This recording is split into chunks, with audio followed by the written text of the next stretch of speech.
I want to talk today about leveling up.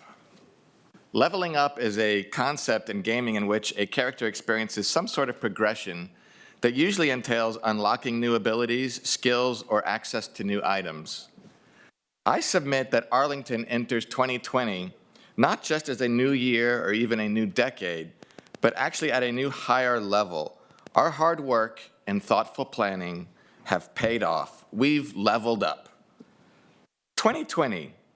The year 2020 has always represented for me the very far-off future. In my early career, Vision 2020 exercises and documents were everywhere, with the obvious play on perfect sight and 2020 as a distant utopian destination. Well, we've arrived, and while Arlington is utopian by many measures, we are not without our challenges. Fortunately, we have done so much, so well, for so long, that we have earned access to new skills, abilities, and tools that allow us to level up and take our community to even greater heights. The hallmark of our new level, to me, is less talking about our need to adapt to a changing world and more getting on with enacting our adaptations. Not surprisingly, Amazon's arrival is a pivotal, definitive event. We're no longer lamenting an office vacancy crisis. We now have the wherewithal to conquer the obstacle left in our path by BRAC and structural office market disruptions. We're taking our community to a new level with the increased tax revenue anticipated by the reversal of our pernicious office vacancy. But Amazon's arrival has also leveled up our focus on how we grow. How we grow matters, and our next level of managed growth will focus beyond first-order urban design principles of sidewalk widths, building heights, and traffic circulation, and instead level up to an essential focus on equity, infrastructure like schools and stormwater, and a broader definition of quality of life and livability. As any 12-year-old gamer can tell us, the thrill of making it to a new level quickly subsides as the reality of the newer, more difficult challenges set in. With an eye to the future, I will continue to work with our top-notch staff, excellent business and nonprofit partners, and of course, our first-rate, dedicated citizen volunteers to meet the challenges of our time as we continue to unlock new abilities in our quest for a more livable and equitable Arlington. So first, housing Arlington. How we grow truly does matter. The next level of managed growth will require new tools and a modernized zoning ordinance to expand our housing supply in a way that enhances the livability of our existing neighborhoods. Richard Tucker and his team are already bringing new energy, creativity, and partnership and resources to bear on the urgent need for housing, grounded in policies that promote equity, opportunity, stability, and adaptability. We will continue to leverage new sources for AHIF for lower-income households and use the market to deliver new housing types for the missing middle. We've already begun the community conversation that will determine what the right housing mix for Arlington is. I commend the neighborhoods surrounding National Landing for the extensive citizen-led work to craft a livability action plan for a collaborative approach to planning a highly livable community. They've leveled up. Next, public facilities plan.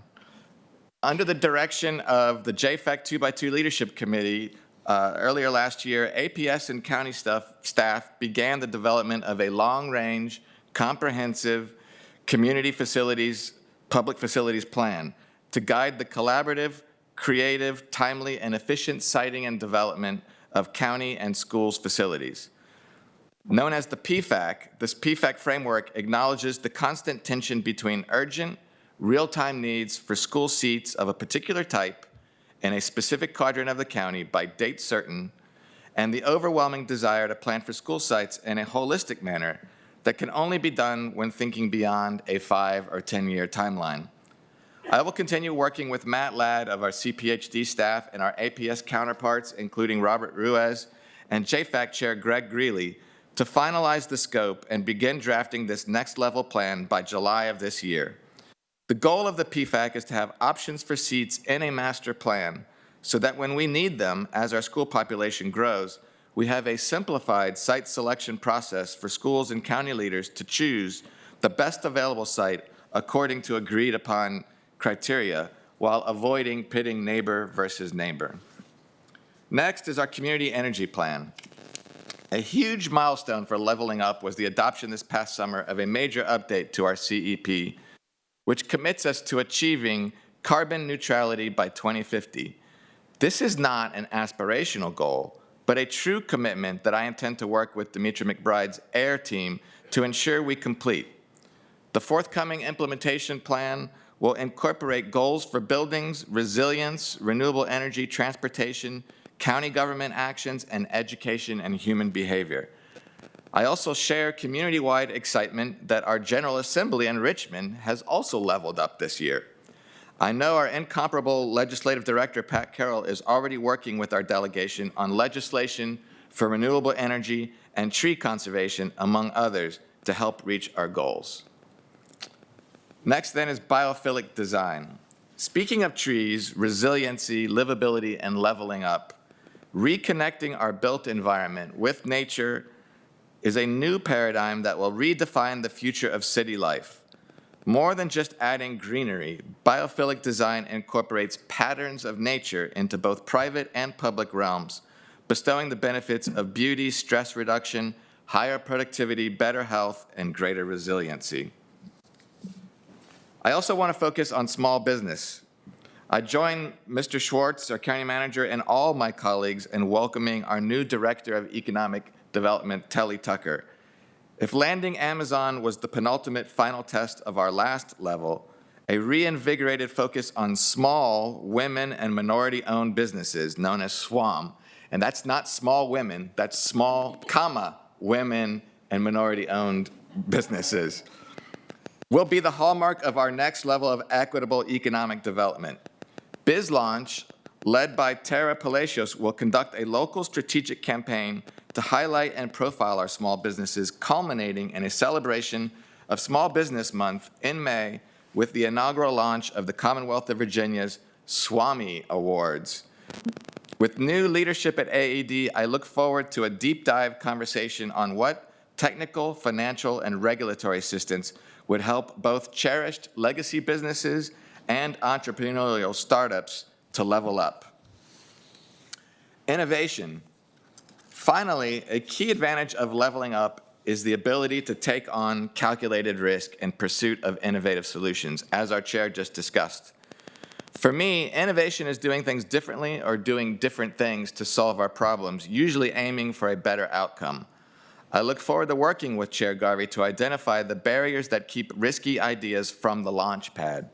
Chris Horton, our county auditor, has expertise to offer, and I personally would love to pursue small-scale partnerships with APS students through programs like Arlington Tech's Capstone Project or Wakefield's Senior Project to tackle discrete tasks to improve resident engagement, smarter workflow, and data-driven decisions. So, today is proof that even a distant future will one day come to pass. I'm honored to work on this next level with my amazing colleagues, talented manager, and his brilliant staff, and the passionate citizens who I know care about this community as much as each of us. Happy New Year to each of you, and thank you for this opportunity. I look forward to 2020. Thank you.